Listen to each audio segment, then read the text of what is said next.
या क्षणाची एक महत्त्वाची बातमी समजतेय। नाराज मीनाक्षी शिंदे शिवसेना शाखेमध्ये आल्या। महिला आघाडीकडून मीनाक्षी शिंदे यांच्या समर्थनार्थ यावेळी घोषणाबाजी करण्यात आली। शिवाय हकालपट्टी झालेले विक्रांत वायचळ सुद्धा यावेळेला उपस्थित आहेत। कार्यकर्त्याला वाचवू शकत नाही तर प्रभाग कसा वाचवणार असं वक्तव्य मीनाक्षी शिंदे यांनी केलं। मीनाक्षी शिंदे यांनी राजीनामा दिलेला होता। वायचळ यांच्या हकालपट्टीनंतर त्यांनी हा राजीनामा दिला। शिंदेंसाठी हा मोठा धक्का ठाण्यामध्ये मानला जात होता आणि अशातच आता शिवसेनेच्या शाखेमध्ये मीनाक्षी शिंदे पोहोचलेले आहेत असं समजते। शिवाय वायचळ सुद्धा यावेळेला उपस्थित आहेत आणि त्यांच्या समर्थनार्थ त्या ठिकाणी मोठी घोषणाबाजी झालेली आहे।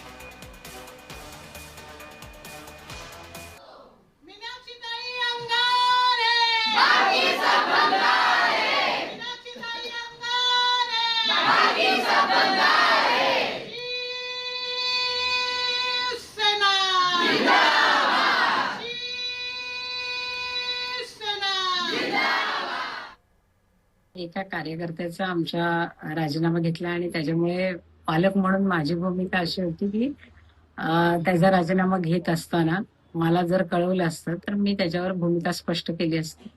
पण ज्या प्रभागाचं मी नेतृत्व करते मला असं वाटतं की पालक म्हणून मी पण म्हणून राजीनामा दिलेला आहे आणि याच्या पुढची भूमिका मला असं वाटतं उद्या वरिष्ठांशी बोलून मी स्पष्ट करेन।